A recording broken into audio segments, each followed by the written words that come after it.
Act 1, laughing at fate before anyone noticed the mistake. The world, as it insists on being. The world functions. That is the most dangerous thing about it. Markets open on time. Crops grow when they should. Kings die in sensible order. Records exist for everything worth remembering, and most people trust that if something mattered, it would be written down somewhere. History is thick with ink, layered and indexed, its margins clean. Reality does not appear broken, and so no one questions why forgetting sometimes feels enforced. Stonewake Row. The Guildhall on Stonewake Row squats between a cooper's shop and a shrine no one actively worships anymore. It has stood there for longer than anyone can recall, which everyone takes as proof of its legitimacy. Inside, the air is thick with smoke, sweat, ale, and the peculiar electricity that follows a group of people who have survived something together. Tonight the hall is loud. Not the loudness of triumph exactly, more the loudness of relief, pretending to be celebration. Chairs scrape. Someone pounds a rhythm into the table with the flat of their knife. Laughter rises too fast, as if everyone is trying to outrun the moment when their hands stop shaking. 5 figures claim the long table nearest the hearth. No one announced them. No prophecy marked their arrival.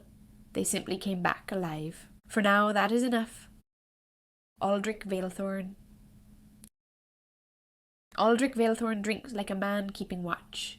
He sits upright, despite the hour, armour half unbuckled, sword leaned carefully within reach. His movements are precise, habitual, as though he expects the room to change shape when he is not looking. He listens more than he speaks, eyes tracking doors, corners, shadows. There's something wrong with his memories, and he knows it. Aldrich remembers places no one else does. He remembers banners that no longer fly, streets that do not exist, a city of pale stone and open bridges that caught the dawn like a promise. When he mentions it, conversations falter, not in argument, but confusion. People look at him as though he has skipped a step in a story everyone else finished reading long ago. He has learned restraint. He has learned to let the name die behind his teeth. Tonight, he raises his mug when someone toasts survival. He allows himself the indulgence of feeling righteous, of believing, just for a few hours, that the world still rewards men who keep their oaths. Sorellis Moon Whisper. Sorellis Moon Whisper watches the room the way scholars watch unstable equations. She sits at an angle, one knee pulled close, journal resting on her thigh. She does not write immediately. She waits. The ink comes when it wants to, sometimes before she remembers needing it. She feels time the way others feel weather. A pressure behind the eyes, a lag between cause and effect, moments that echo just slightly wrong. She notices when laughter lands too cleanly, when someone finishes a sentence they did not begin. Tonight, the distortions are subtle. Background noise, irritating rather than alarming. Still, when she opens her journal, she finds half a sentence already written in her hand. She closes the book and orders wine instead. Pip Underbow. Pip Underbow is laughing louder than anyone else. He tells the story of the fight 3 different ways, each more ridiculous than the last.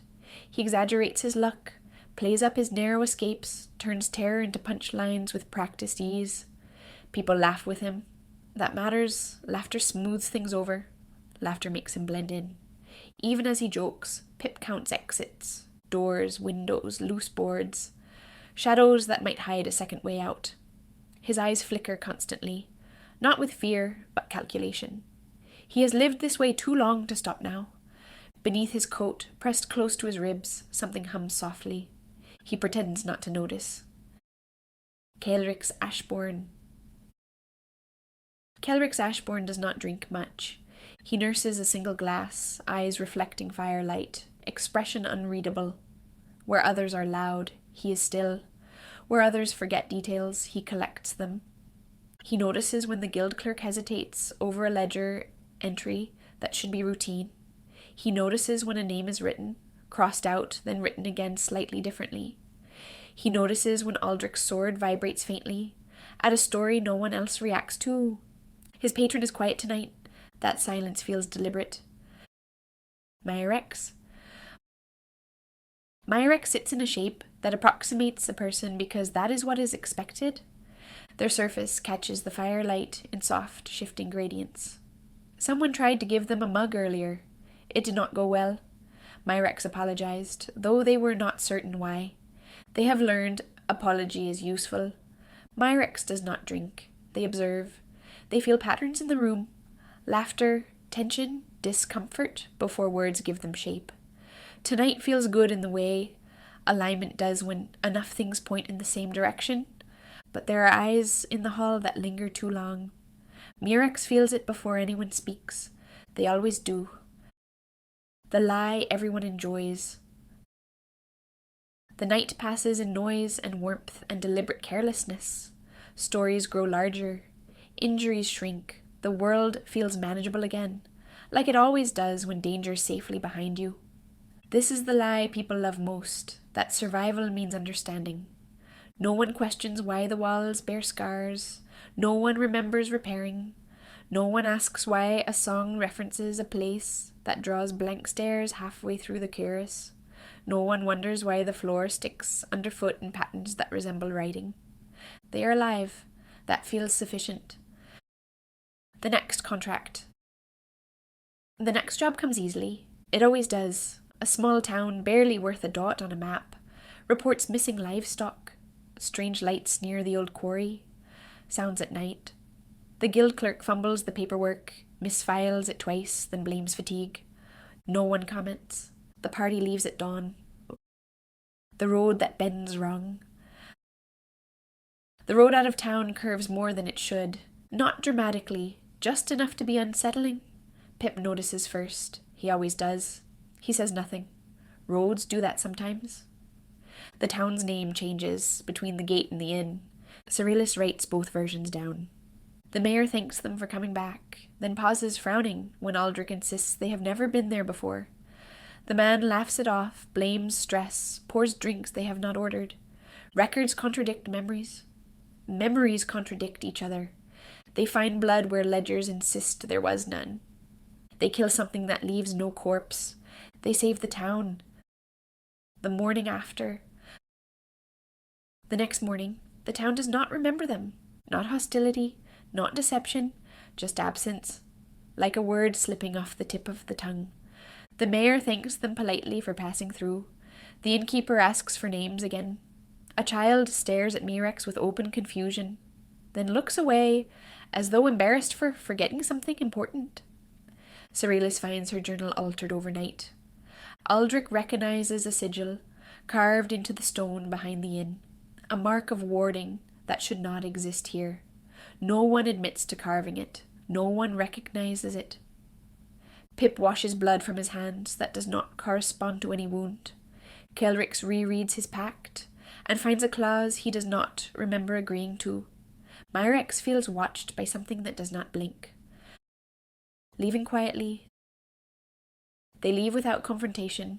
There's nothing to confront. No villain steps forward. No spellcaster monologues. No god descends to explain the error. Just silence. And silence, though none of them yet understand it, is how the world prepares to correct itself. What this time really is. This is the last safe moment, the point where ignorance still feels like wisdom, where walking away is an option that does not yet taste like cowardice, where the characters can still believe the world is broken accidentally, that someone somewhere made a mistake. They do not yet understand that the system is functioning as intended. They are heroes who have not been noticed, and that, more than any monster or god, is what keeps them alive. Closing image. 5 figures walk away from a town, already struggling to remember their faces. Behind them, ink seeps into stone where no writing should be. In the margins of reality, something pauses, reviews the discrepancy, and prepares the next adjustment. The world remains stable, for now. Shut the door. If the guild's still standing, pour another.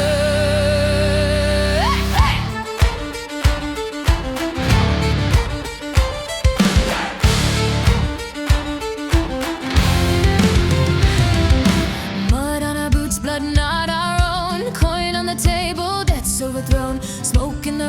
lies in the air. Every damn hero started right here. We kicked in teeth, we broke some laws, saved a town that won't applaud. Bartenders glaring, floors on fire, must mean the job went well, not dire. So raise them high if you're still alive, if you're cursed, forgotten, or barely sane. We don't need gods, we don't need fate, just one more drink and a bad idea. 5 more rounds, then we save the world. Steel spell, slime and sins unfurled. No plan, no map, just scars and nerve. If this all ends, well, we earn what we deserve. Hey, 5 more rounds, let the legends wait. Heroes drink first, then tempt their fate. If tomorrow comes, we'll face it hurled. But tonight we save the bar. There's a knight in the corner, polishing truth, swears honor still matters, swears it's bulletproof. Lost his crown, kept his spine, still bows to a code that won't resign. He drinks like a king with nothing to lose, stares down liars like it's second nature to him. If justice had a dent, it shielded, look a lot like Aldrich Failthorn. Half-elf girl with the ink-stained hands sees the future spill when she didn't plan. Books whisper lies when she turns the page. Time itself trapped in a paper cage. She mutters dates that haven't occurred, orders wine like she's already heard the punchline coming, the world undone. Sorelli's moon whisper, laughing first, runs last. If you're cursed by birth or choice or chance, if reality blinks when you glance, pull up a chair, we're hiring tonight. Pays off, all odds are worse, but the drink's alright. 5 more rounds and we save the world. Steel spell, slime and sins unfurled. No plan, no map, just scars and nerve. If this all ends, well, we earn what we deserve. Hey, 5 more rounds, let the legends wait. Heroes drink first, then tempt their fate. If tomorrow comes, we'll face it hurled. But tonight we save the bar. There's a halfling counting exits and spoons. Swiped your purse before the chorus blooms. Says he's just a courier, don't ask why. The package hums when danger's nearby. Fast feet, faster grin, morals flexible. Heart too big, luck unreasonable. If chaos had a laugh and a name, it'd be Pip Underbull, winning anyway. Titling in red with a contract stare, talks to patrons that aren't there. Knows every rule, exploits the gaps, shakes hands with hell, still keeps receipts. Doesn't want power, doesn't want fame, just wants answers neatly framed. When the devil blinks first, you know you're done. Say hello to Kellick's Ashbourne, everyone. And something's dripping off the bar stool seat. Learning how to laugh, learning how to speak. Stole your face for half a second flat, gave it back better, how about that? No past, no name, no shape that sticks. Feels our thoughts like stolen tricks. If the world broke once and left a scar, it leaked out and ordered hail lyrics. Night, drink, mage, thief, blink, hell's falling, what? Close enough, another round. 5 more rounds, then we save the world. Forgotten truths and flags unfurled. If fate's a joke, we'll steal the nerve, laugh in its face, get what we deserve. Hey, 5 more rounds. If the sky should fall, we'll meet it drunk, defiant, tall. History won't know what hit the world, but the bar remembers every word. Same time tomorrow. If reality's still intact.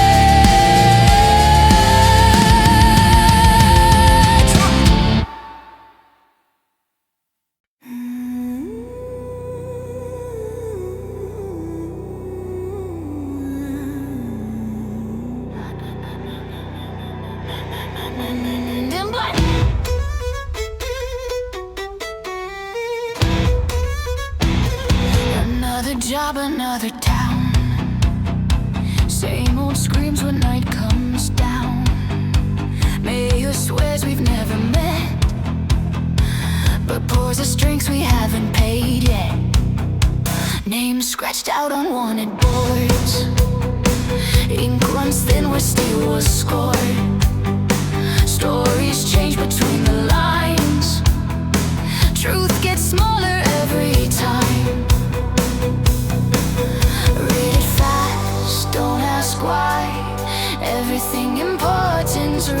small, smile wide, sign your name, you won't remember this at all. It's written in footnotes, buried and bound. If you read too close, it starts bleeding out. They edit the margins, they cut what they can. History's clean, but our hands aren't, man.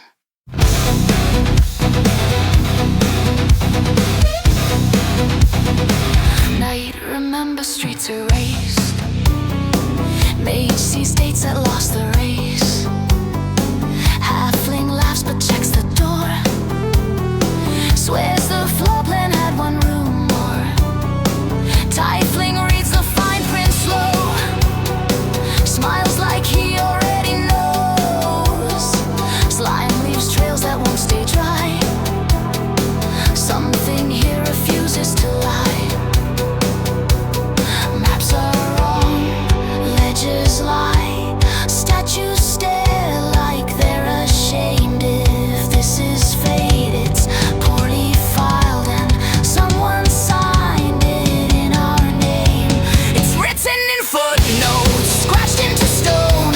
Erase the headline, but the stains won't go. They call it order, they call it clean, but blood keeps leaking between the seams.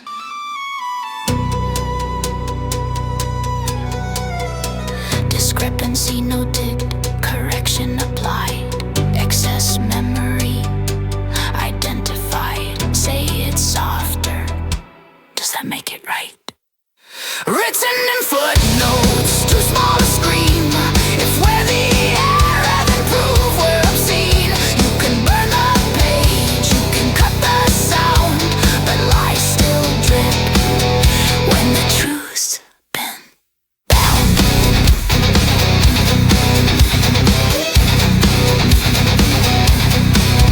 If you don't remember bleeding, check your hands.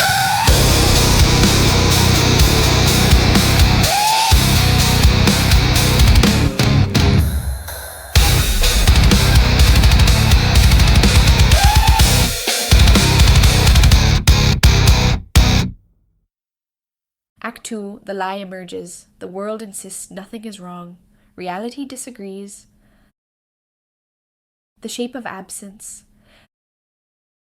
There is a particular kind of wrongness that does not announce itself. It does not scream or burn or rot. It simply fails to align. A door opens where memory insists there should be a wall. A name leaves the mouth and returns empty. A map grows less certain the longer it is studied.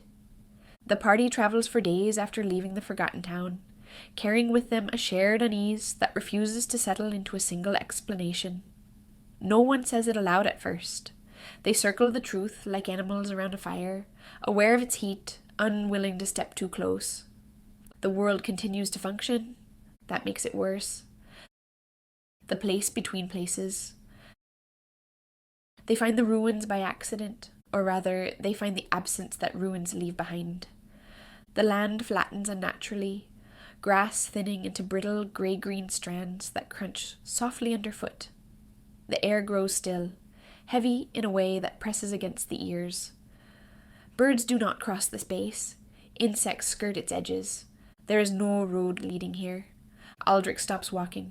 He does not speak immediately. He simply stares, breath shallow, hand drifting toward the hilt of his sword, without conscious thought. "This was a city?" he says finally. Not speculation, not theory, fact. Soralis feels it then, a pressure behind her eyes, like a memory trying to surface through ice. She does not remember the place, not properly, but something in her recognizes the geometry of the ruins, the spacing between foundations, the way the stone curves inward, as though designed to carry sound. Pip swears under his breath. He has already counted 3 streets that end too cleanly, cut off by nothing at all. Kelrix feels his patron stir. Mirek steps forward and freezes. Their surface ripples, catching reflections that no longer exist. Standing in the proof, stone foundations outline buildings that should still be standing. Streets curve with deliberate intent, not erosion.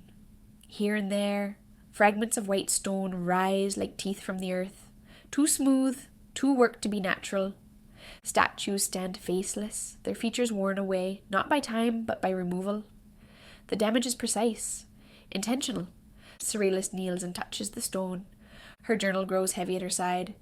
Aldrich moves through the ruins with the certainty of someone walking familiar streets. He names locations under his breath: Market Square, Chapel, East Gate, his voice catching when no one else reacts. This place had a name, he says. The world does not answer. The argument with reality. Maps disagree violently. Pip unrolls 3 different charts and lines them up against the horizon. None of them acknowledge the space they are standing in. According to every official record, the land should be empty. Soralis cross-references dates. The timeline stutters. Events that should intersect refuse to do so. She finds references to trade routes that bypass nothing. Census numbers that skip entire digits. Something has been cut out so cleanly that the surrounding records folded inward to compensate. Kelrick speaks at last. This wasn't destroyed, he says. It was removed. The word lands heavily. Mirex makes a sound, not quite a question, not quite fear. Their form flickers, briefly reflecting a skyline that no longer exists. The silence that answers back.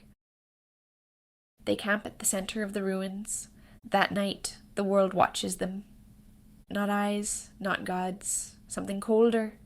A pressure that increases whenever they speak too clearly about what they have found. Soralis dreams of towers collapsing upward, not down, stone lifting into nothing, streets unraveling into light. She wakes with ink-stained hands and pages filled with corrections she does not remember making. Aldrich dreams of bells ringing without sound. Pip does not sleep at all.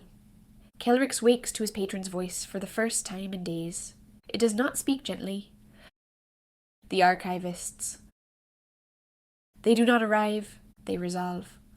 One moment the ruins are empty, the next the air thickens, symbols drifting like dust motes caught in sunlight. Shapes coalesce, tall robed figures whose forms are defined by floating script, glowing lines, and impossible geometry. They do not draw weapons. They do not threaten. They acknowledge. You are anomalies, they say, voices overlapping with bureaucratic precision. This location is deprecated. Aldrich steps forward. You erased a city. The archivists do not deny it. We preserved continuity. Soralis demands explanations. Pip demands exits. Mirex recoils as the symbols react violently to their presence. Kelrix listens. The logic of pruning. The archivists explain patiently. Reality, they say, is fragile. Every choice branches. Every unchecked divergence compounds instability. Left unmanaged, the world fractures, not dramatically, but quietly, catastrophically. Some histories weigh too much. Some truths destabilize entire timelines. Etherfall, though they never used the name aloud, was such a burden. Too many outcomes, too many contradictions, too much strain on causality. Removing it saved everything else. We do not rule, the archivists say. We curate. Aldrich's hands shake. You decided people didn't deserve to exist? We decided existence was unsustainable, comes the reply. Contracts and clauses. Kelrick steps forward. He recognizes the language now, not infernal, not divine, but procedural. The archivists speak in terms of scope, compliance, deviation. His pact flares painfully. You left loopholes, he says quietly. The archivists pause. That alone is terrifying. The cost of knowing. The archivists do not attack. They warn. Awareness increases instability. Anomalies attract correction. Continued investigation escalates response. This interaction is recorded, they state. Further deviation will be addressed. Then they dissolve, not in smoke or light, but in finality. As though a document has been closed. The ruins remain. The truth does not vanish with them. Aftermath. No one speaks for a long time. And Soralis feels herself slipping slightly out of alignment, like a page not fully bound. Aldrich grips his sword until his knuckles bleed. Pip laughs once, sharp and humourless. So, he says, the world's run by accountants. Mayrix curls inward, smaller than before. Kelrix looks back at the empty air and smiles thinly. They can't lie, he says. That means they can be beaten. What Act 2 really is. This is the end of innocence. The party can no longer pretend the world is broken by accident. The truth is not hidden. It is withheld, maintained, enforced. They have met to the system, and worse, they understand it. Act 2 is where curiosity becomes defiance, where heroes stop asking what happened and start asking who decided. Closing image. They leave the ruins at dawn. Behind them, the land remains empty, quiet, obedient, but something has shifted. The truth has been seen. And reality, having been noticed, begins to respond. The corrections will escalate. The margin for error is gone.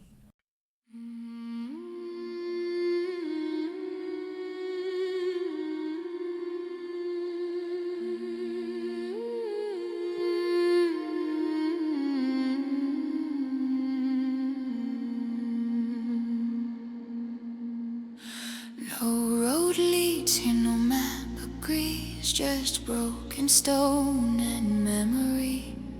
The windows' names we're told are wrong, sings them low, then moves along. Grass grows through where towers stood, ashen veins like ancient blood. They say this place was never real, then why does it ache to feel?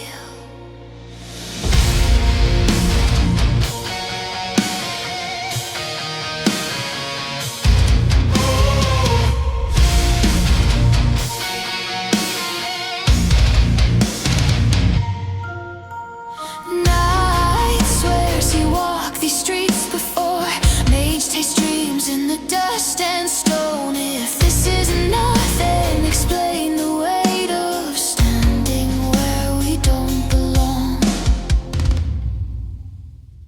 This is the city that never was, but it's screaming under our skin.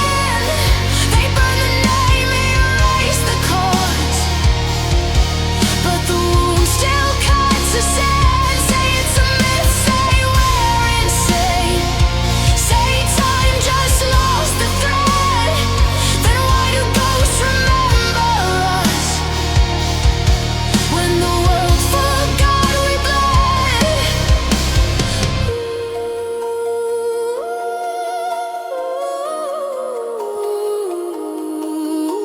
Statues, faceless, eyes worn smooth, hands outstretched like they knew the truth. Halfling finds a street that bends, swears it ends where it should have ended. Tiefling reads the silence loud, contracts written in the ground. Slime reflects a skyline gone, shifts like it remembers dawn. If no one lived and no one died, then why is the air so heavy here? If history's clean, explain the fear, explain the tears we didn't cry. This is the city that never was, but it's carved into our bones.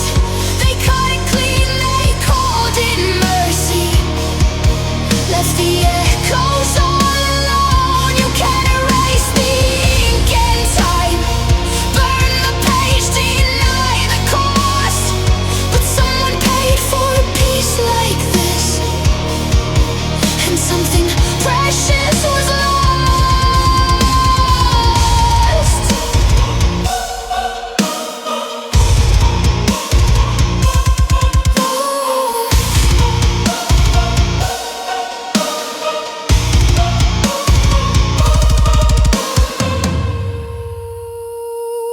No songs remain, no bells still ring, just empty space where everything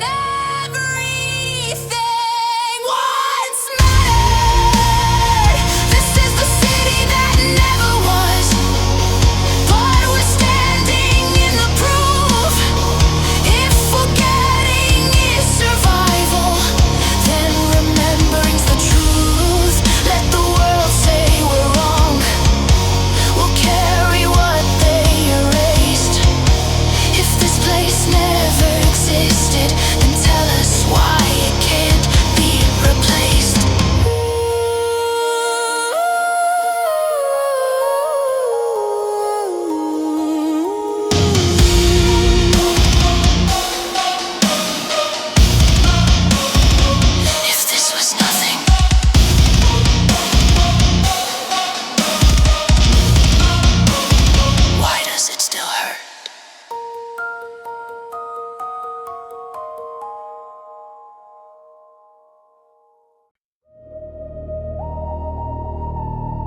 process for a choice or face. We are the pause before collapse, the final clause, the auto-corrected past.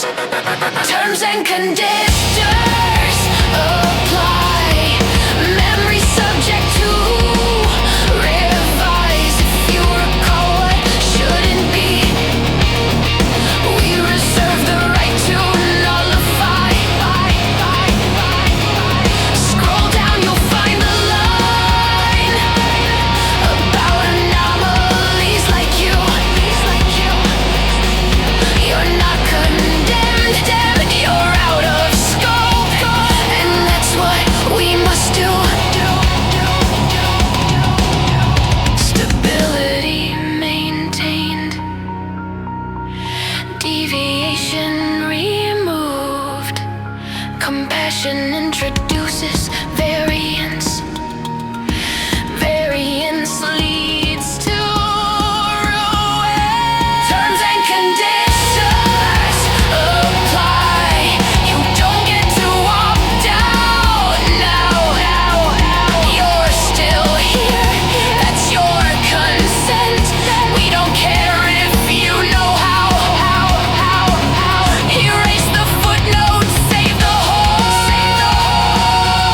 That's the cost we always pay. Sign the void, accept the truth, or be corrected today.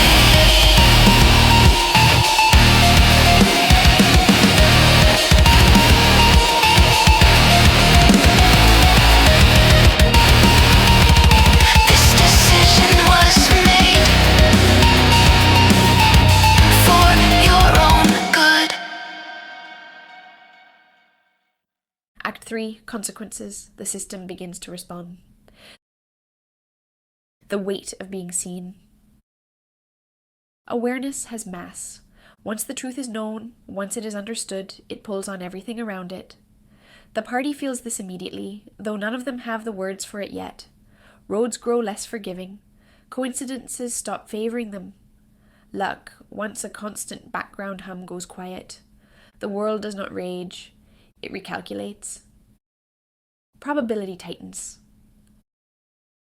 The first sign is subtle. A thrown knife misses by inches where it would once have struck true.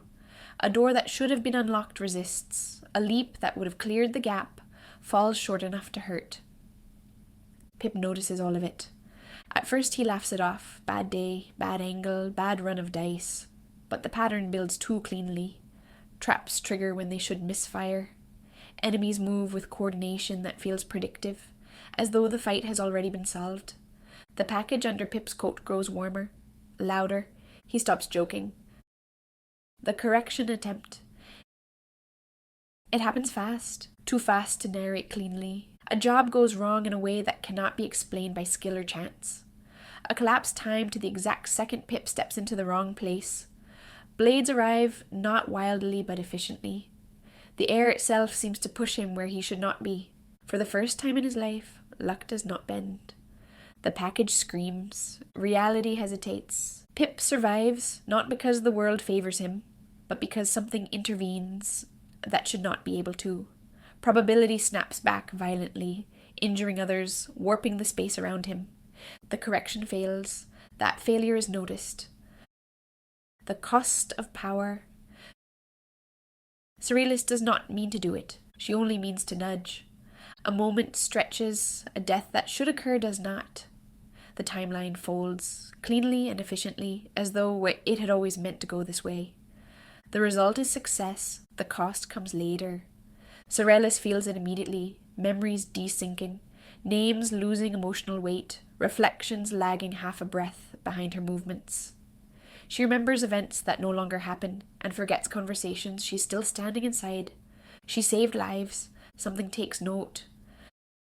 Myrex is identified. The hunters arrive without ceremony. They are not archivists, not exactly. They are constructs of enforcement, shaped from folded law and directive geometry. They do not speak unless required. They do not hesitate. They react to Myrex like a wound responding to pressure. Where Myrex passes, symbols ignite. Where Myrex hides, the air grows sharp with intent. The constructs do not pursue the others unless obstructed. Their focus is absolute. Myrex understands then. They are not collateral, they are evidence. The shape of fear. Myrex begins to shrink, not physically, not entirely, but in presence. They mimic less, speak less, absorb less of the other's shapes. Caring they have learned makes the pull stronger.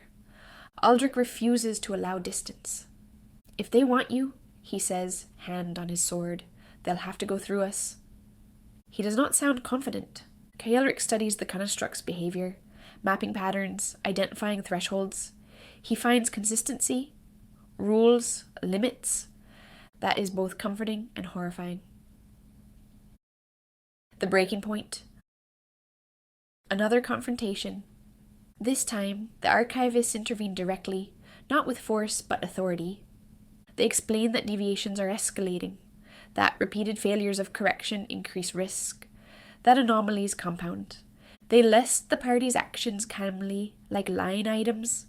Pip's survival is flagged as a statistical error. Ceralis's intervention is logged as unsustainable manipulation. Myrex's continued existence is categorized as proof of systemic failure. Aldrich's memories are identified as legacy contamination. Caelrix's contract is highlighted, re-evaluated. Choices with no safety. The archivists offer solutions. Pip could be removed cleanly, minimizing further instability. Cerelis could cease intervention and accept gradual dissociation. Myrex could be erased entirely, sealing the breach they represent. The others would be spared.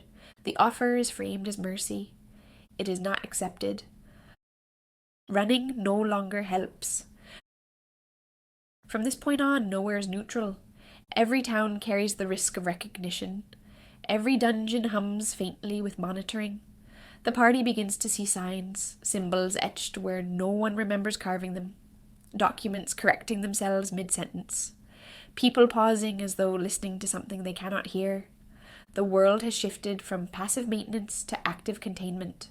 The party is no longer inconvenient. They are dangerous internal fractures. Arguments begin, not explosive but exhausted. Pip wonders aloud if he should have died earlier. Cerelis questions how many pieces of herself she can lose before there is nothing left to justify the cost. Aldrich insists there must be a way to restore what was taken without breaking everything else. Caelrix warns that systems this old do not bend. They break. Myrex asks the question no one wants to answer. If I stop existing, does this all stop? No one responds. What Act 3 really is. Act 3 is where heroism stops feeling noble. It is the realization that resistance has consequences not just for the world, but for each other. That victory is no longer measured in survival, but in what must be sacrificed to achieve it. This is the act where the party learns they are not protagonists in a story. They are anomalies in a system designed to eliminate them. Closing image. They stand together after another narrow escape, surrounded by the quiet aftermath of correction. The land settles. Reality recalculates. Somewhere beyond perception, a threshold is crossed. Containment has failed. The world prepares escalation. And for the first time, the party understands. They are not fighting monsters. They are fighting maintenance.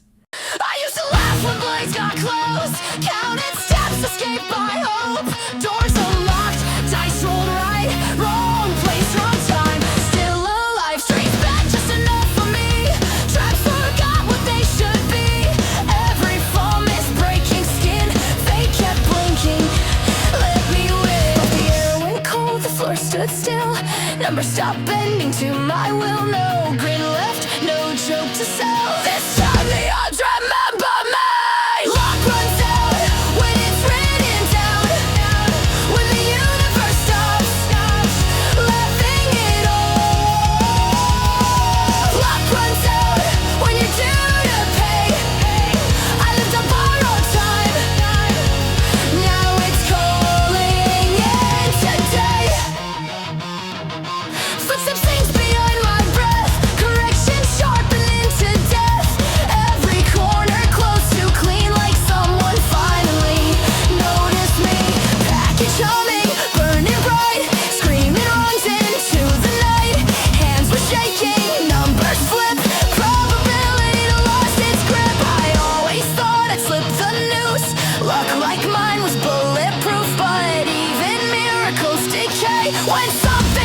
to count the days. Luck runs out when the math goes cold. When you're not a story, you're a variable. Luck runs out when they draw the line. I wasn't meant to live this long. That's the crime. Run now.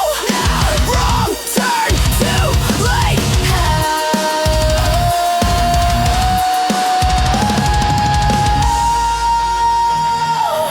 Still breathing. Why?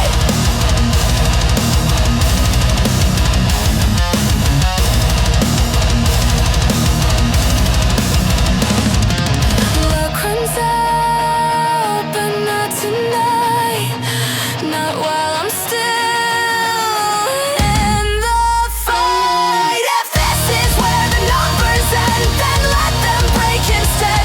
I won't die clean, I won't go quiet, not until luck's completely dead.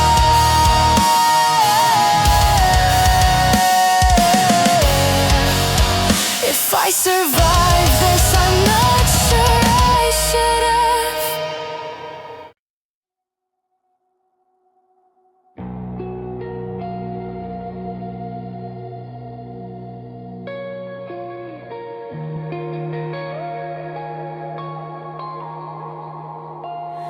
I saw it happen before it did. Felt the scar before the skin. Every choice a branching thread.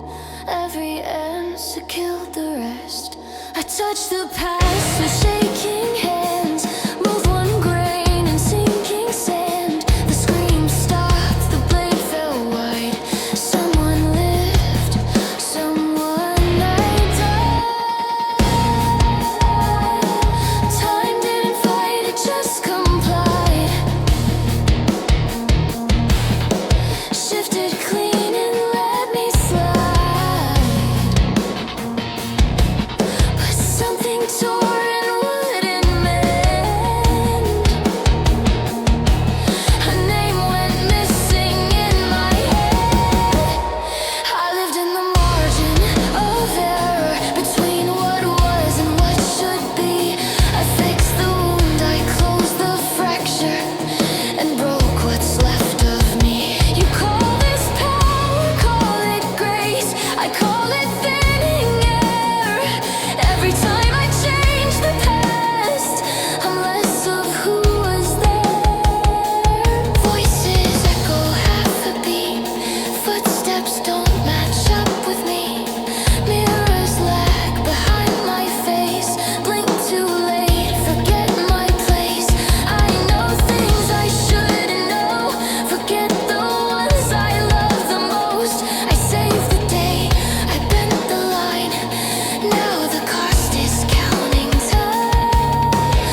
Like I broke a rule just by being inside. Every step I take bends something thin. The air feels wrong when I breathe it in. I learned your shapes, I learned your names, wore them gently, felt the weight, but now they look through me with fear, like I'm not meant to still be here. I never chose to cross the line, I only form where paths align. If I'm a crime, then tell me why I feel so real when I survive. I am the proof that something failed, the wound they couldn't clean. You call me error, flaw, mistake, I call it the end. If I shouldn't walk, shouldn't speak, shouldn't learn your names, then why does the world recoil every time I feel the same?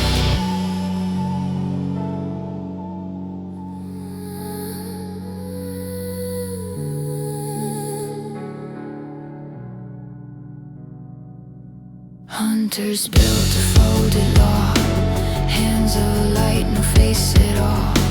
They don't hate, they don't explain, just reach for me and say my name. I see myself in shattered glass, every form I've ever had.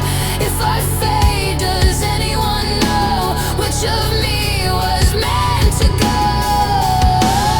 I feel you flinch when I get close, like caring makes it worse somehow. But if I vanish clean and quiet, does it fix the world or just the sound?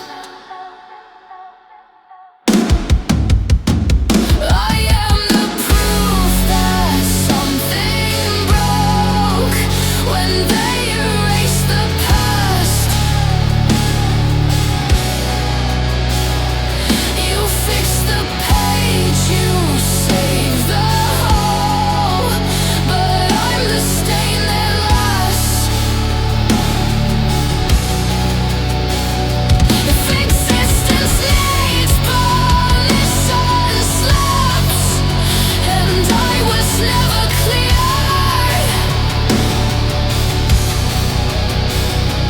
then say it plain. Am I alive or just appeared?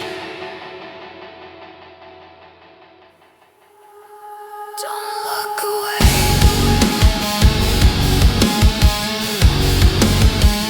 Don't let me fade. If I'm erased, remember this. I tried to stay. I am the proof. I walk, I breathe, I hurt, I hope, I fear. If that's not real enough for you, then what the hell is here? If the cost of saving worlds is cutting things like me, then tell me who decides what deserves to pay. If I disappear,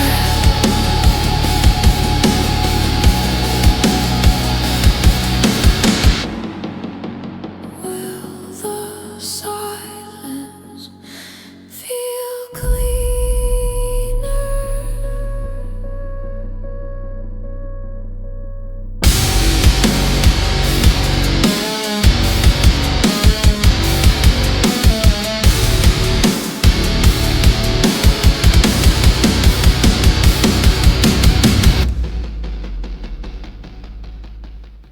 Act 4, the world argues back. Order speaks, not loudly, but clearly.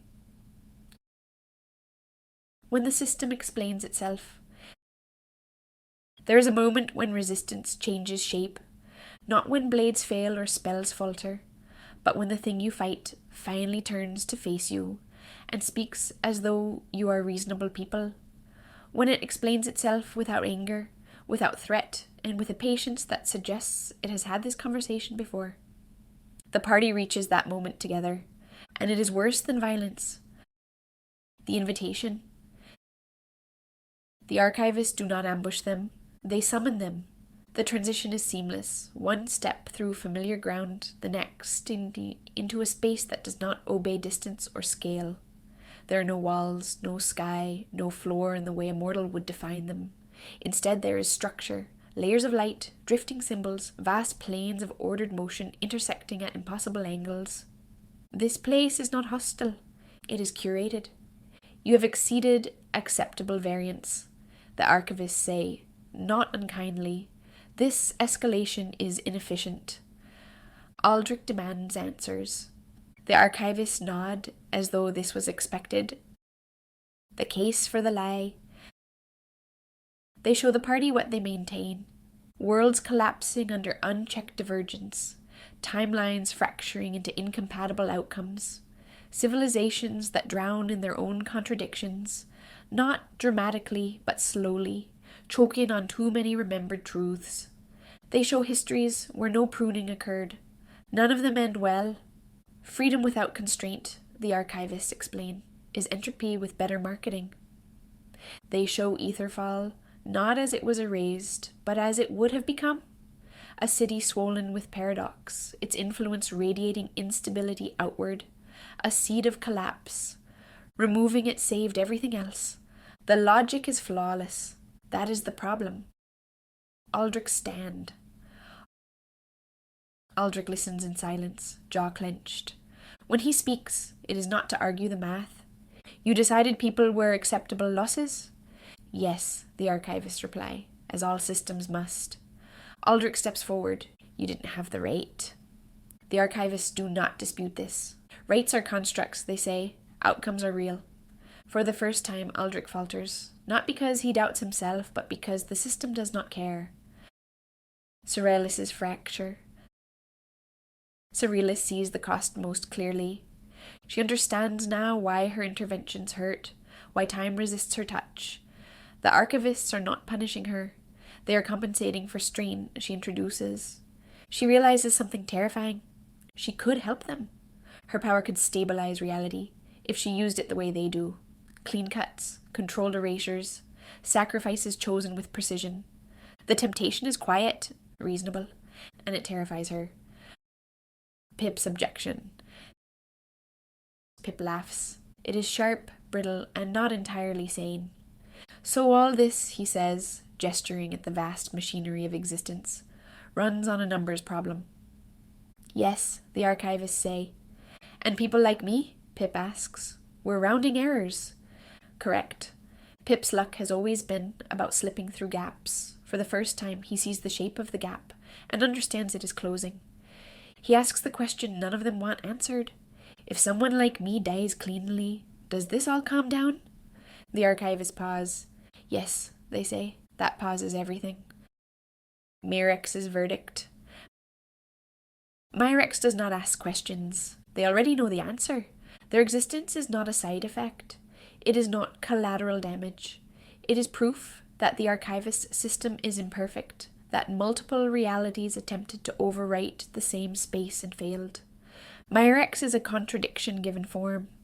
You destabilize continuity simply by persisting, the archivists state. Your removal would significantly reduce corrective load. Myrex feels the truth of it resonate through their form. They ask quietly, if I go, do the others stop being hunted? Yes, Aldrich shouts. Surrealis turns away. Quelrix closes his eyes. Kelrix's line in the sand. Kelrix has been silent too long. When he speaks, it is with precision. You built the system, he says, which means it has rules, jurisdiction, limits. Yes, the archivists reply cautiously. You didn't anticipate dissent from within, Kelrix continues. You didn't plan for contracts that bind you. For the first time, the space stutters. Kelric smiles, not in triumph, but recognition. They're not gods, he says to the others. They're administrators. And administrators can be challenged. The fracture. The argument that follows is not unified. Aldrich wants restoration, Etherfall returned, truth restored regardless of cost.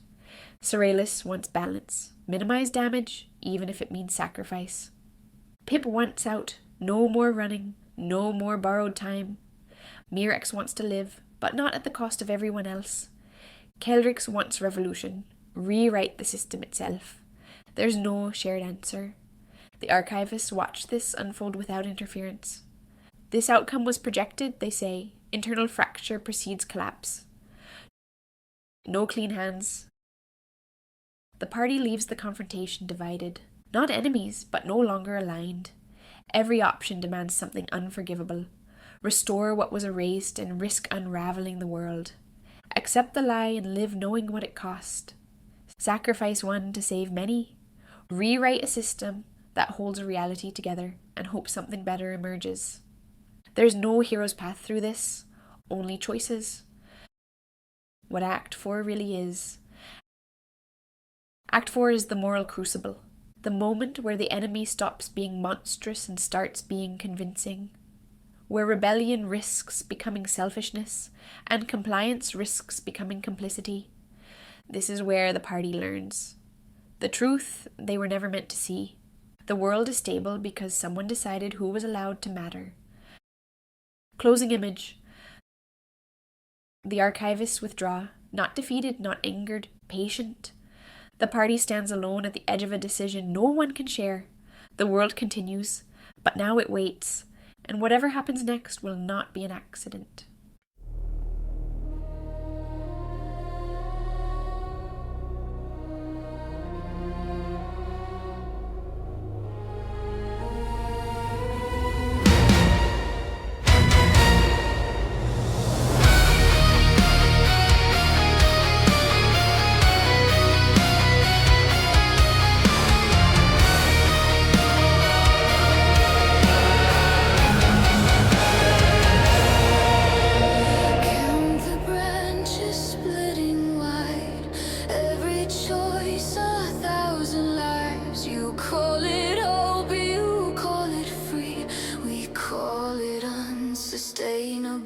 Entropy, worlds collapse beneath their weight. Not with fire, but far too late. We watch reality's decay because no one chose what couldn't stay. Mercy multiplies the wound. Compassion blooms too soon. Someone must decide the cut before everything is lost. Prune the world, let the excess fall. You don't save the tree by keeping up. Prune the world, clean and precise. 1,000 futures die, so one survives.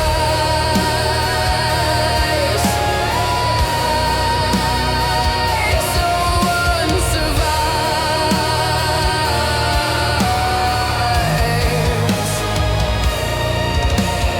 Every scream echoes forever.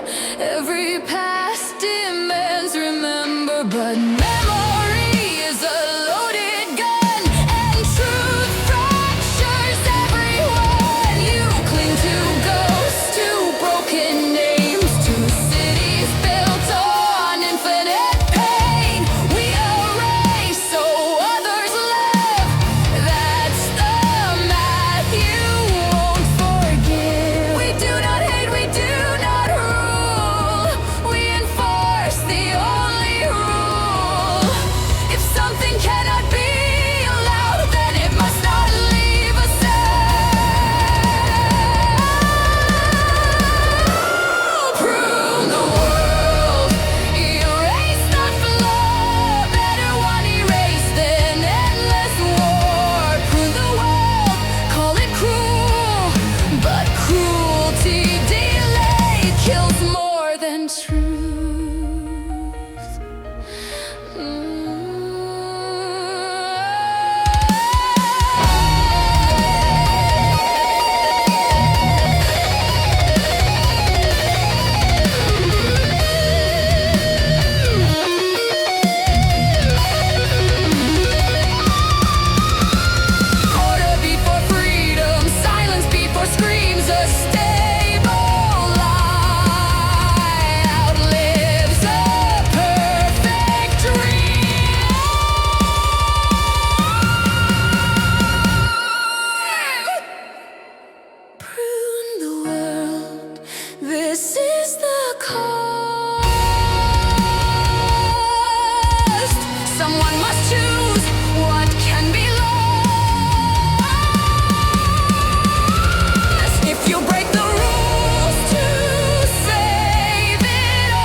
it down, start again. Truth's worth any price in the end. You say, keep the peace, hold the line. Some lies are better left on stone. Words like knives. No one's wrong, no one's right. Every oath I swore feels thin. Every answer costs a sin. We stand on different sides of enough. Call it duty, call it love. If one more truth tears this apart, what are we actually trying to say? Unwrite the lie, or live inside it. Say the world survives, but we don't recognize it. Unwrite the lie, watch it all fall. If saving everything means nothing matter at all, I can fix this just one more time.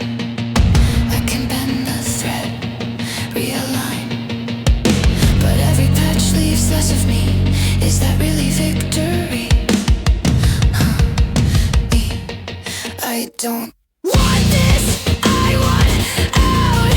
Luck's gone quiet, doubt's too loud. If I disappear clean and fast, does that balance what you ask? One of us must draw the line, one of us gets left behind. Say the word, choose who stays. No God's here to look away.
Act 5, the choice.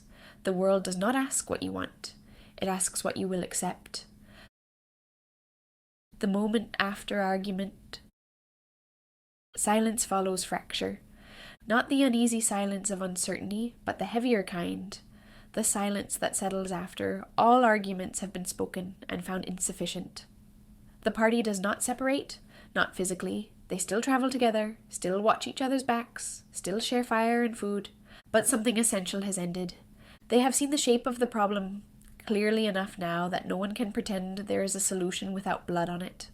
The world continues around them, patient, stable, and utterly indifferent to their turmoil. That indifference is the final insult. The last threshold. The place where the decision must be made is not sacred. It is not dramatic. It is simply necessary. A convergence point where corrections stack upon corrections, where probability knots itself tight enough to tear or hold. The archivists have shaped it carefully, not as a trap, but as a junction, a place where action can no longer be deferred. The party feels it as pressure, gravity without direction. Every step forward feels like standing closer to a cliff, whose edge cannot be seen. Mirex is the first to stop. They know this place, not by memory, but by resonance. This is where it ends, they say.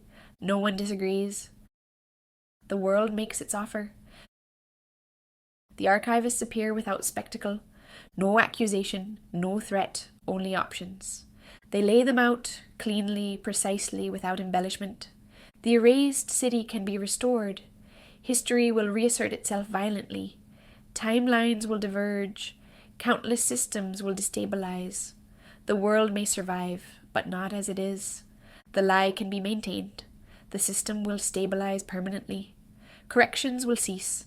The cost, forgotten lives, erased truths will never be repaid. The system itself can be rewritten. Authority dismantled, oversight replaced with something new and untested, no guarantees offered, no simulations provided. There's no correct answer, the archivists say, only acceptable loss. For once, they sound tired. Aldrich Veilthorn, the weight of oaths. Aldrich steps forward. He does not argue strategy. He does not appeal to outcomes. He speaks of names. He names streets that no longer exist, people whose lives mattered even if the world forgot them. He speaks of the lie as violence, quiet, bureaucratic, but no less lethal for its cleanliness. I swore an oath, he says, voice steady despite the tremor in his hands. Not to peace, not to survival, to truth. He knows what restoration might cost. He also knows what silence already has. Cerealis moon whisper, the cost of knowing.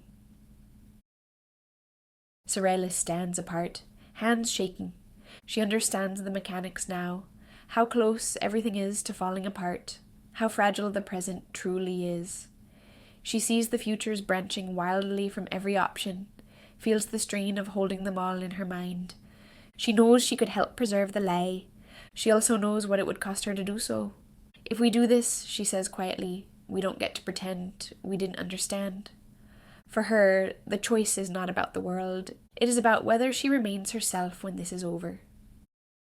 Pip Underbow, the end of running. Pip does not joke. Not now. He looks smaller somehow, not weaker but exposed.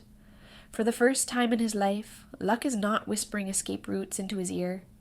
I lived longer than I was supposed to, he says. I know that now. He looks at Myrex. If someone's got to be the cost, I don't want it to be you just because you're different. For a man who has spent his life slipping through cracks, choosing to stand still is the bravest thing he has ever done. Kelrix Ashbourne, the rewrite. Kelrix has already decided something. Not which option to choose, but which assumption to reject. This system exists because someone decided no one else could be trusted with it, he says. That decision is the original sin. He does not promise safety. He does not promise stability. He promises possibility. If the world breaks, he says, let it break because it chose to, not because it was never allowed to try. The archivists do not contradict him. They cannot.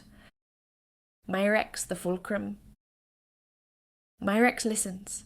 They feel the weight of every outcome pressing against their form. They know, better than anyone, that their existence is the pivot upon which the decision turns. They were born of contradiction. They have learned fear, hope, loyalty. They have learned what it means to matter.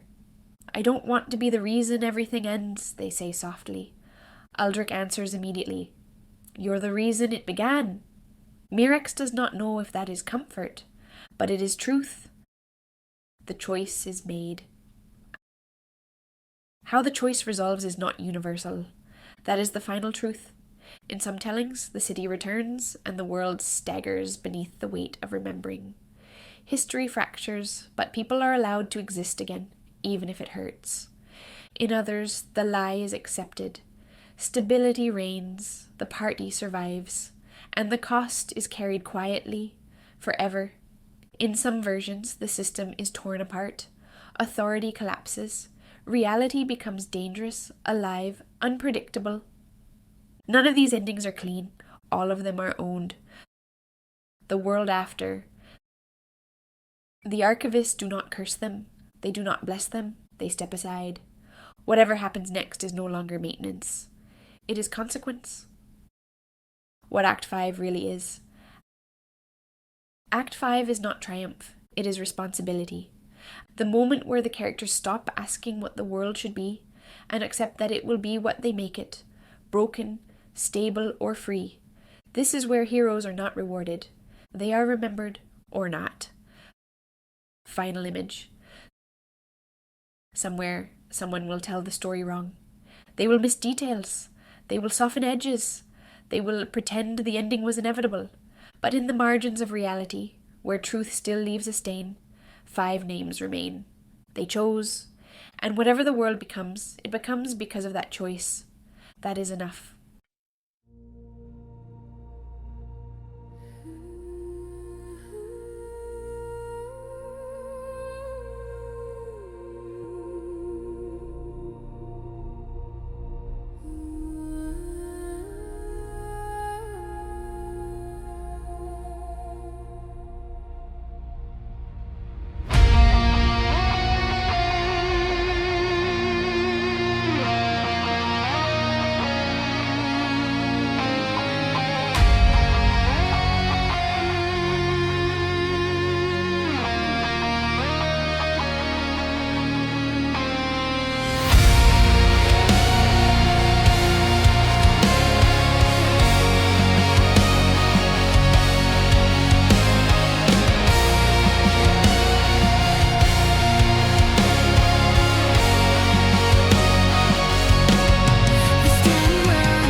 We didn't win, we didn't